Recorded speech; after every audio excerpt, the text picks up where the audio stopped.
الحمد لله رب العالمين والصلاة والسلام على أشرف الأنبياء والمرسلين فأعوذ بالله من الشيطان الرجيم بسم الله الرحمن الرحيم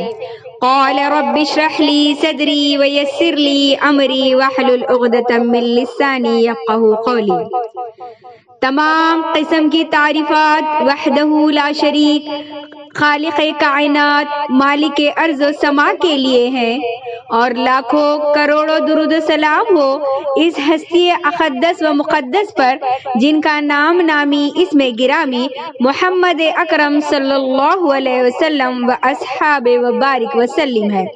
وہ ذات مقدسہ مبارکہ مطہرہ جنہیں اللہ رب العالمین نے رحمت کائنات بنا کر بھیجا، اور جن کے ذریعے اہل کائنات کی ہدایت اور رہنمائی کا بندوبست فرمایا۔ معزز سامعات، السلام علیکم ورحمۃ اللہ وبرکاتہ۔ آج میری تقریر کا عنوان ہے مذمت شرک۔ مجھ کو یا رب کبھی گمراہ نہ ہونے دینا، مجھ کو یا رب کبھی گمراہ نہ ہونے دینا، خواب غفلت میں کبھی مجھ کو نہ سونے دینا، آمین۔ معزز سامعات، ایک ایسا مسئلہ جو سارے نبیوں اور رسولوں کے درمیان مشترک ہے، اس لیے کہ حضرت آدم علیہ السلام سے لے کر حضرت محمد مصطفیٰ صلی اللہ علیہ وسلم تک کوئی ایک نبی، ایک پیغمبر، ایک رسول بھی ایسا نہیں آیا جس نے اس مسئلے کی طرف لوگوں کی توجہ نہ دلائی ہو، جس نے اپنی ساری دعوت کا محور و مدارس اس سلسلے کو نہ بنایا ہو۔ محمد مصطفیٰ صلی اللہ علیہ وسلم نے بھی آغاز دعوت کے پہلے دن سے لے کر مکہ مکرمہ سے ہجرت تک صرف ایک ہی بات لوگوں کے ذہنوں میں بٹھانے کی کوشش فرمائی،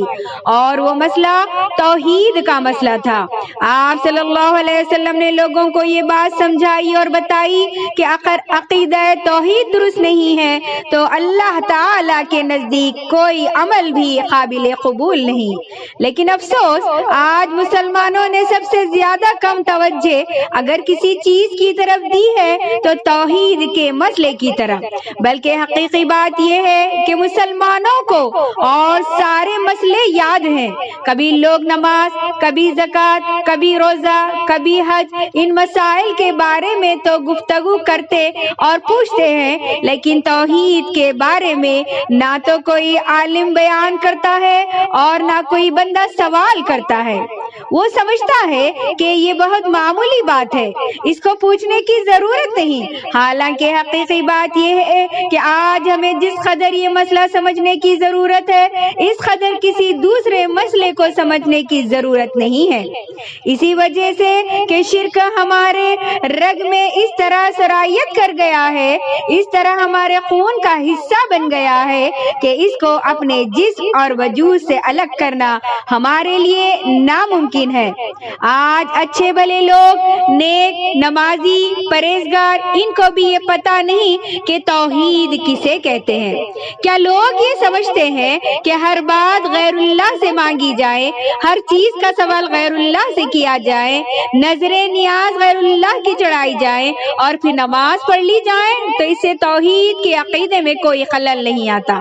حالانکہ اگر محمد مصطفیٰ صلی اللہ علیہ وسلم کی حیات طیبہ، آپ کی سیرت مبارکہ، آپ کی زندگی کے معمول کے بارے میں اگر ہم توجہ دیں تو ہمیں پتہ چلتا ہے کہ محمد صلی اللہ علیہ وسلم نے توحید کی کس طرح پاسداری کی ہے، اور اس طرح مسئلے میں کس قدر کسی چھوٹی سی چیز کو بھی برداشت کرنا گوارا نہیں کیا ہے۔ آپ صلی اللہ علیہ وسلم ہی کے بارے میں یہ حدیث پاک میں آتا ہے کہ جب نبی کائنات صلی اللہ علیہ وسلم مکہ مکرمہ سے ہجرت کر کے مدینہ منورہ تشریف لائے تو مدینہ منورہ کے لوگوں نے آپ صلی اللہ علیہ وسلم کے استقبال کی خاطر صبح سے لے کر شام تک اپنے ڈیرے ان راستوں پر ڈالنے شروع کر دیے جو راستے مکے کی طرف جاتے تھے،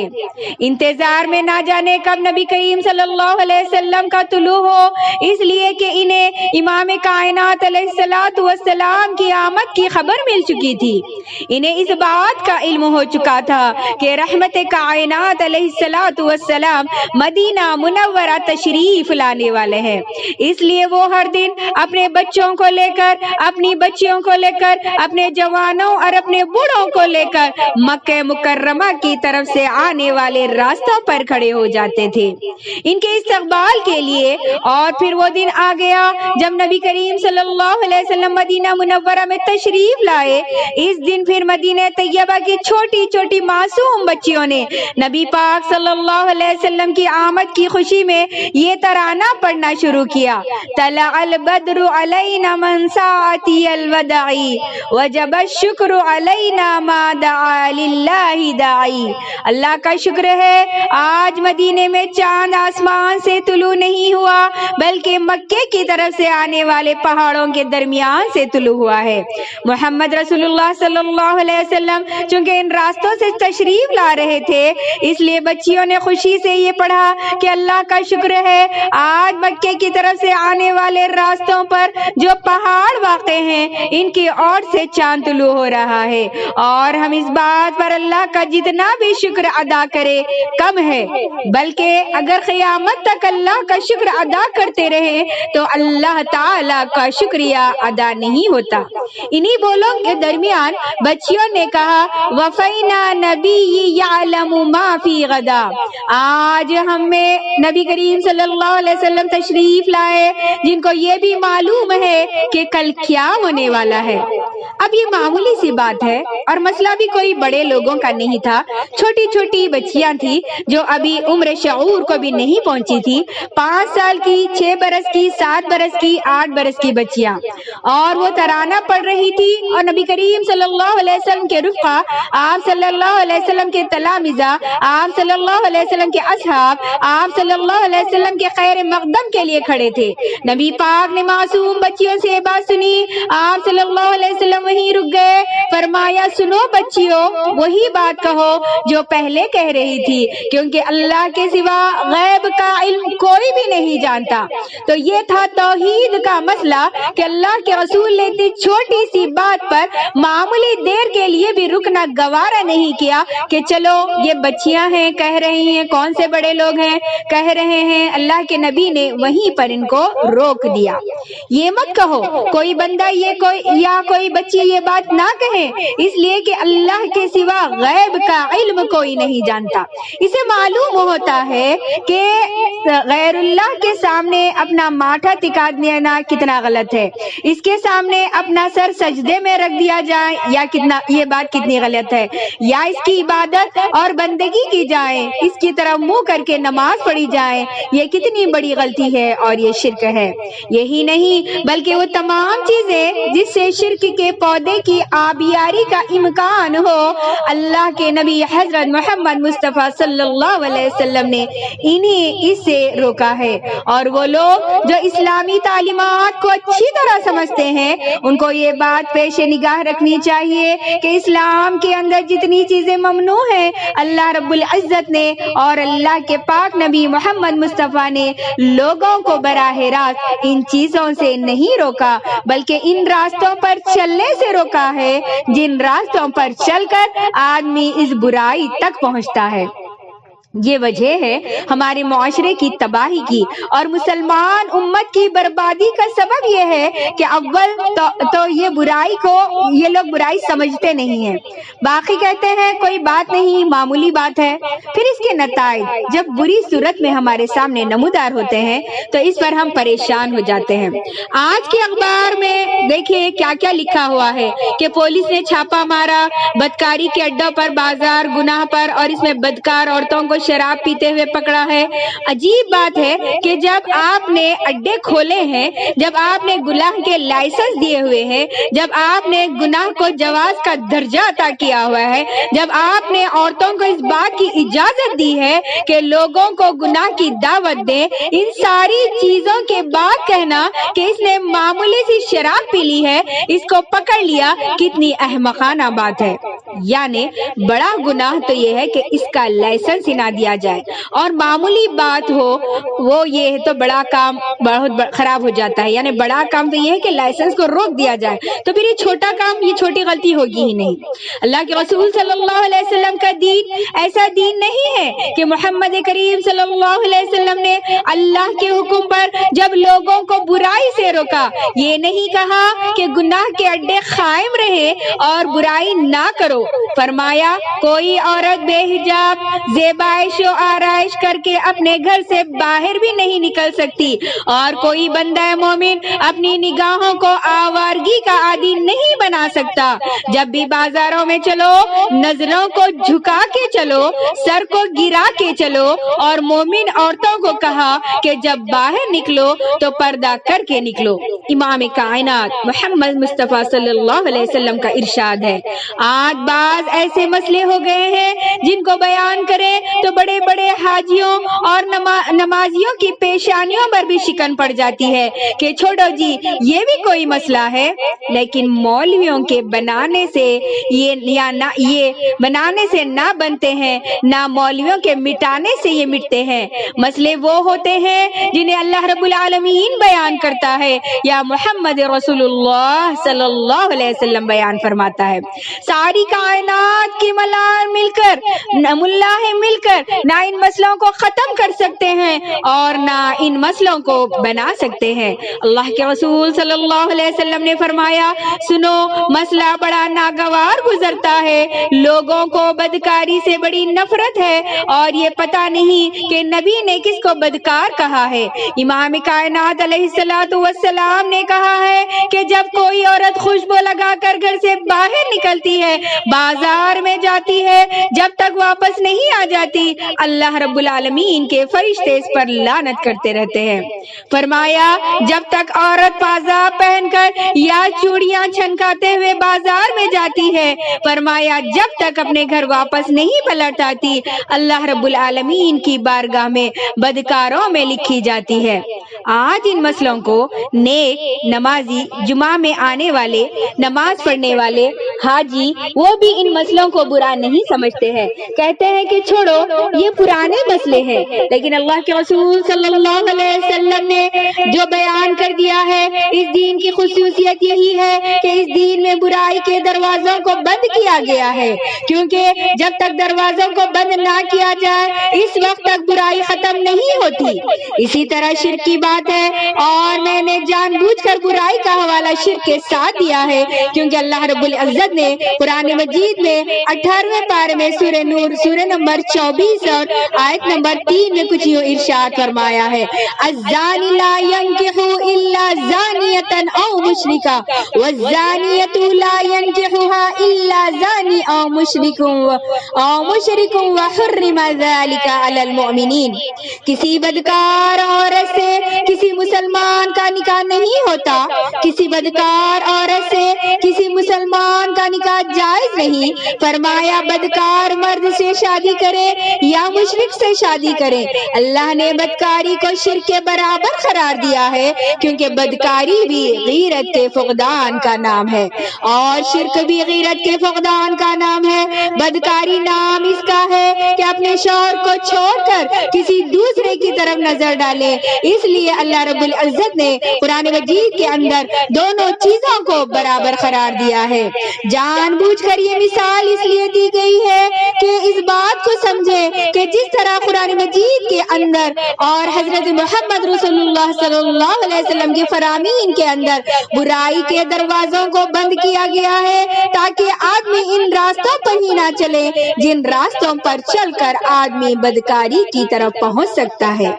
اسی طرح محمد مصطفیٰ صلی اللہ علیہ وسلم نے اپنے فرامین میں اور رب کائنات نے اپنے کلام میں شرک کے راستوں پر چلنے سے روکا ہے، اسی لیے کہ اگر شرک کے دروازے کھل گئے تو لوگ ان دروازوں پر چل کر شرک میں مبتلا ہو جائیں گے۔ یہ اصل سبب ہے ان تعلیمات کا اور ان فرامین کا کہ وہ راستے بند کر دیے جائیں جن راستوں پر چل کر آدمی شرک کی طرف راستے طے کرتا ہے۔ اور یہ شرک کے راستے کیا ہیں؟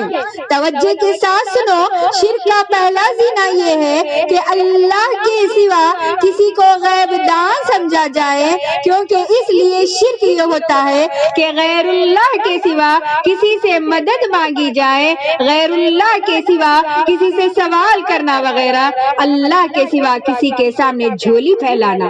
غیر اللہ کے سامنے کسی سے اپنی حاجت کو مانگنا، غیر اللہ کے سامنے اپنا کسی کو مشکل کشا سمجھنا، اللہ کے سوا اپنا کسی کو حاجت روا سمجھنا۔ اور یہ آدمی اس وقت سمجھتا ہے جب آدمی کا عقیدہ یہ ہے کہ جس کو میں نے حاجت روا،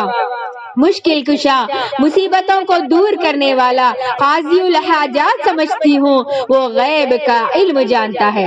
جب تک اس کا عقیدہ غیب کے علم کا نہ ہو تب تک وہ کسی کو مشکل کشا نہیں سمجھتی، کیونکہ بھلا جب آدمی کا یہ عقیدہ ہو کہ اس کو تو پتہ ہی نہیں کہ میرے ساتھ کیا ہونے والا ہے،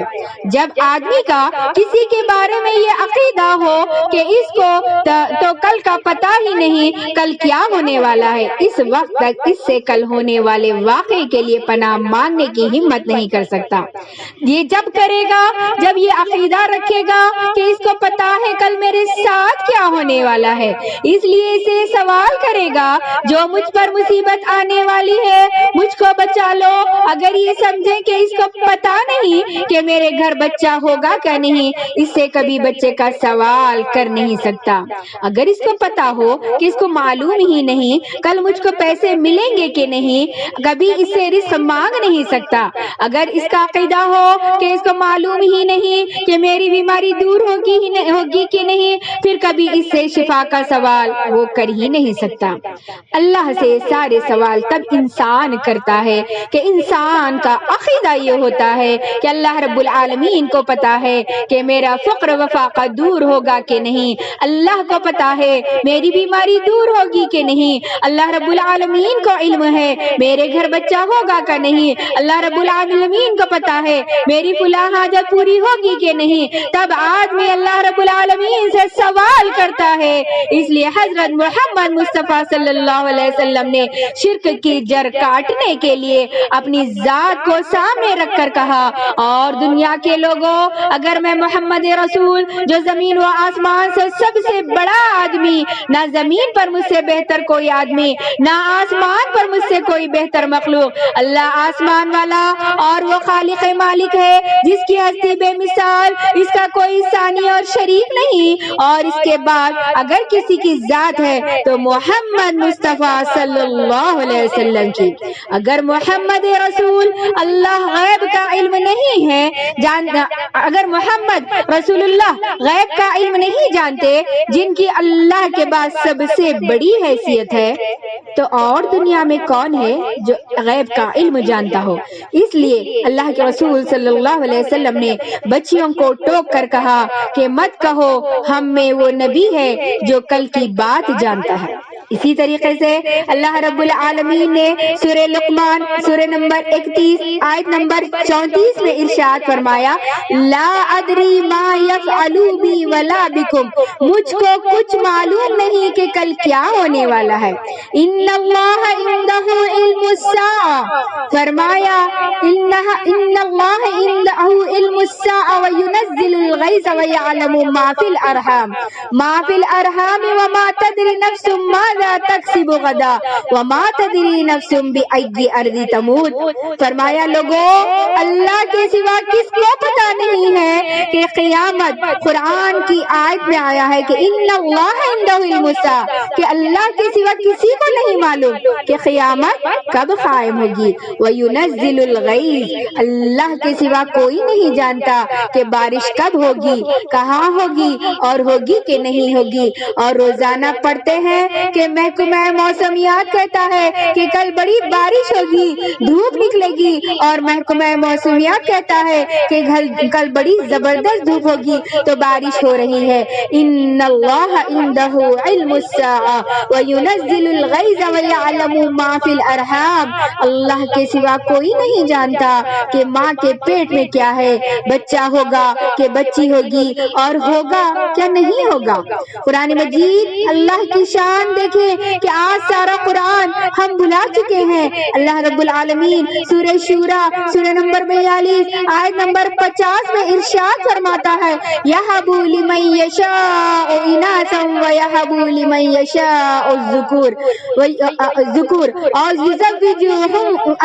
يُزَوِّجُهُمْ ذُكْرَانًا وَإِنَاثًا وَيَجْعَلُ مَا يَشَاءُ عَقِيمًا۔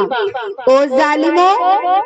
سن لو، یہ اللہ کے قبضے میں ہے کہ جس کو چاہے بیٹے دے دے، جس کو چاہے بیٹیاں دے، اور جس کو چاہے بیٹیاں بیٹے ملا کے دے۔ وَيَجْعَلُ مَا يَشَاءُ عَقِيمًا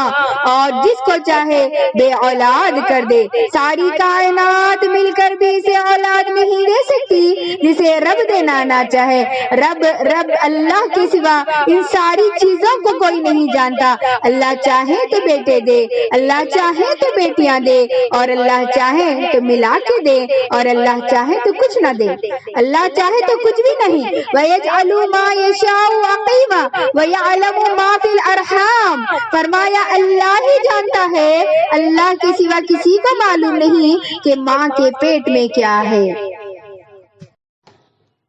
تو معزز سامعات، مذمت شرک کی پہلی قسط میں نے آپ لوگوں کے سامنے رکھی۔ انشاءاللہ دوسری اور آخری قسط لے کر میں آپ لوگوں کے سامنے پھر حاضر ہوں گی انشاءاللہ ثم انشاءاللہ۔ ربنا آتنا فی الدنیا حسنہ وفی الآخرۃ حسنہ وقنا عذاب النار۔